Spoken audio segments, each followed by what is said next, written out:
Muy buenos días. Le doy la bienvenida a la doctora Nofret Hernández. Ella es postdoctorante en la División de Historia del Centro de Investigación y Docencia Económica. Doctora, ¿cómo está? ¿Nos escucha? Claro, los escucho bien. Muchas gracias por la invitación. Buenos días a todos. Doctora, le queremos preguntar sobre este artículo que la realidad es que Página 1 tuvo el privilegio de poder publicar y de poderle dar difusión sobre el tema migrante, de cómo vinieron los libaneses a México. Así es, muchísimas gracias también por el espacio.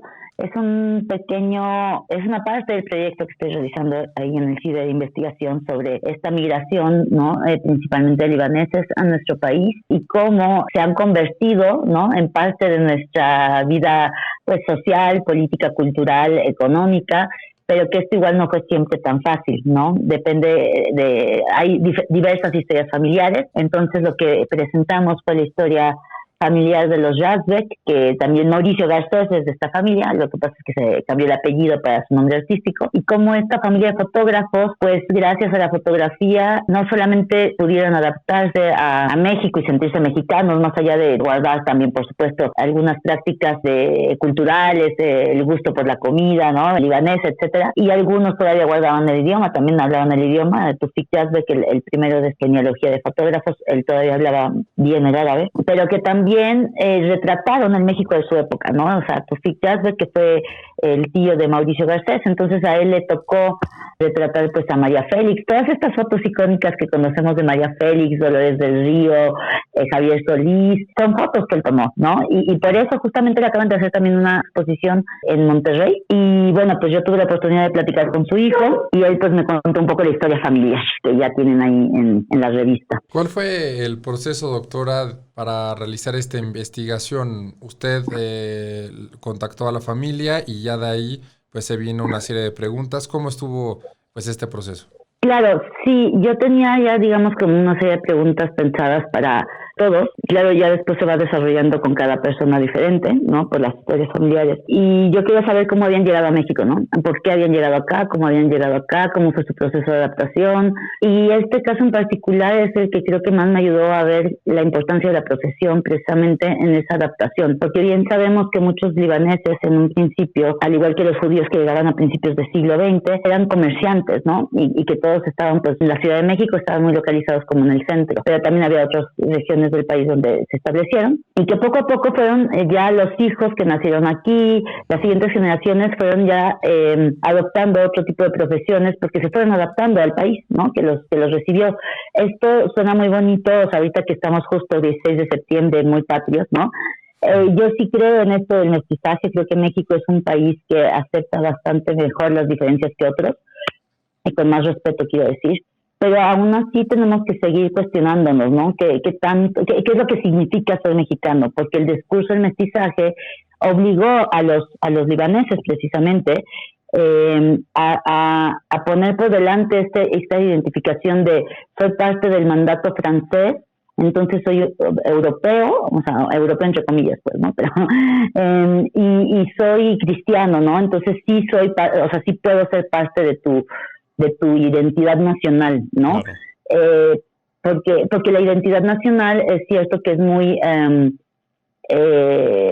pesar de que sí tenemos esta idea del mestizaje con lo indígena, pues el indígena sí está bastante todavía invisibilizado, ¿no? Y en ese sentido creo que también obligamos muchas veces, o sea, quizás los libaneses como los judíos en México han logrado mantener también cierto lazo a su cultura, ¿no? A su origen, pero aún así pues han perdido el árabe, por ejemplo, ¿no? Doctora, ¿qué le lleva como punto inicial a realizar esta investigación? ¿Cuál fue el principal detonante? Claro, sí. Bueno, para conseguir las entrevistas es un poco una bola de nieve para responder también a la pregunta anterior, que Sí. esa parte no la respondí.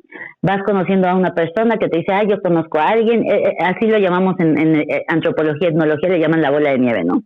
A través de las más entrevistas te van dando luego otros contactos y bueno, pues así vas haciendo más entrevistas. O a veces una amiga conoce a alguien, le cuentas tu proyecto y así es como llegué con Sergio, de hecho por una amiga. Entonces, Lo que me llevó a interesarme en esta cuestión es que o sea, estoy un poco, o sea, a mí me gusta mucho la identidad mexicana, pensar en esto del mestizaje.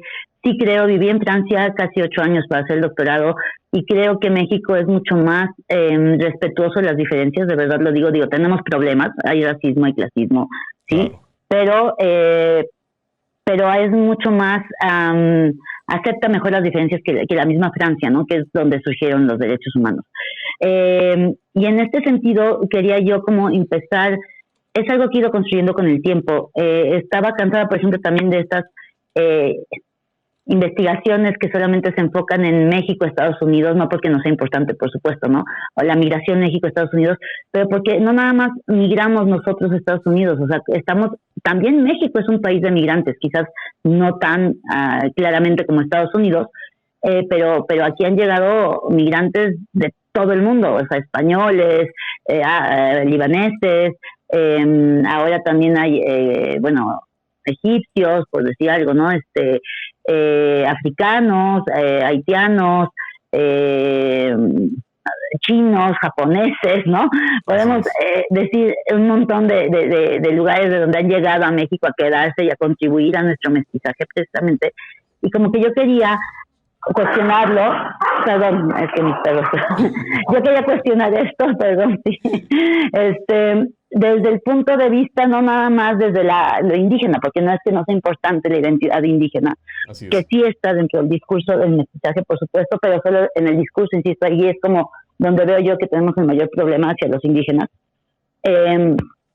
y todo lo que parezca indígena, por eso también hacia los centroamericanos, pero a ver, ¿qué pasa, no? Si empezamos a cuestionar también la mexicanidad desde cómo se fundó esta idea de mestizaje, ¿no? Y entonces, por mi trabajo de doctorado, que desde la maestría y doctorado me dedico a Palestina, a los territorios palestinos, específicamente a los periodistas palestinos, en mi trabajo de doctorado, precisamente porque me di cuenta de la importancia de las narrativas, ¿no? O sea, como periodista de formación, yo quería saber por qué una narrativa era más fuerte que la otra, ¿no? Y entonces era también entender cómo se hacen estos procesos y por qué los periodistas palestinos no podían a lo mejor visibilizar su narrativa mejor que los periodistas israelíes, por decirlo así, ¿no? Y a partir de ahí, regresando a México, pues me interesé en, bueno, ¿y cómo vemos a los árabes y a los musulmanes en México, ¿no? Sí, claro. Y entonces ahí sí, lo más interesante que he encontrado es esta parte justo de la cristiandad, ¿no? O sea, los musulmanes que hay en México, la gran mayoría son más bien conversos, parece ser que todavía es así, y los que no son conversos y que son originalmente de un país musulmán, no son árabes, ¿no? Son de otros países, sí. ¿No? Entonces, sin embargo, por estas narrativas creemos que todo lo que es árabe es igual a musulmán, o sea, bueno, a partir del 11 de septiembre sobre todo, ¿no? En el mexicano de a pie, de pronto hay mucha confusión de árabe es igual a musulmán, ¿no? Y musulmán es igual a terrorista. Y esto me ayuda como a comprender la diversidad de esta región y la diversidad en México, no solamente de gente que viene de esta región, sino también incluso la diversidad religiosa, ¿no? Así es. O sea, sí hay un poco esta cuestión de, para ser mexicano hay que ser cristiano. No lo decimos así, pero eso creo que pasa no solamente aquí, también en Francia, de hecho. Sí, así es. Sí. Entonces es como eso fue lo que me llevó, no sé si fui clara, como a tratar de entender a través de estos grupos que yo ya tenía interés en ellos, ¿no? Cómo construimos la identidad, cómo construimos la representación de estos grupos y cómo eso puede ayudar o afectar a nuestra propia construcción de identidad, ¿no? Y México tiene mucho potencial, solamente es como a lo mejor replantearse bueno, si de verdad nos decimos un país mestizo, pues hay que terminar de abrazar todas estas diferencias y diversidades con respeto, ¿no? Y a través del conocimiento. Exacto, sí, también conocer un poco más.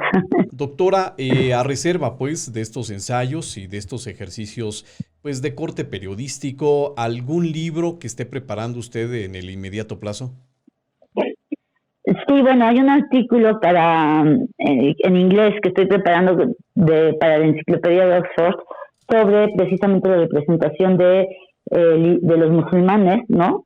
Y también tengo que hablar de árabe por esta confusión que en Norteamérica. Así es. Ese sería como quizás el artículo más, es como un artículo de enciclopedia, una entrada de enciclopedia, que sería como el más específico sobre esta investigación que estoy terminando. Bueno, y que se continuará. También tengo algunos otros artículos sobre otros temas de la región. Mi tesis de doctorado espero poderla ya publicar en francés pronto sobre los periodistas palestinos. Y también, si todo sale bien y CONACYT sigue aprobando mi proyecto, la idea es crear una exposición que se llame Objetos Migrantes, precisamente para hablar como de estos trayectos, ¿no? Finalmente migrar no es fácil y muchas veces no es porque estás buscando algo mejor, ¿no? Para tu familia, ¿no? Siempre. Y entonces, cómo a través de los objetos podemos hablar de estas historias familiares y darnos cuenta que más allá de su fe religiosa o del país de origen y su lengua, ¿no? Pues son personas, seres humanos que vinieron a contribuir precisamente a México y que también se adaptaron a México y México es su patria, ¿no? Pero que finalmente siempre queda esta cuestión de los orígenes también, ¿no? Entonces, aprovechar esta diversidad más que verla como algo que no, o sea, sí, ¿no? Esta diversidad que nos enriquece, pues contarla a través de los objetos de estas familias. No divide, suma y enriquece, evidentemente. Doctora Nofret Berenice Hernández Vilchis, postdoctorante de la División de Historia del CIDE, por primera vez de muchas, esperemos, en esta cabina de radio de Cadena Azul. Muchas gracias, doctora. Gracias a ustedes, saludos al auditorio. Gracias. Muchas gracias, doctora. Saludos.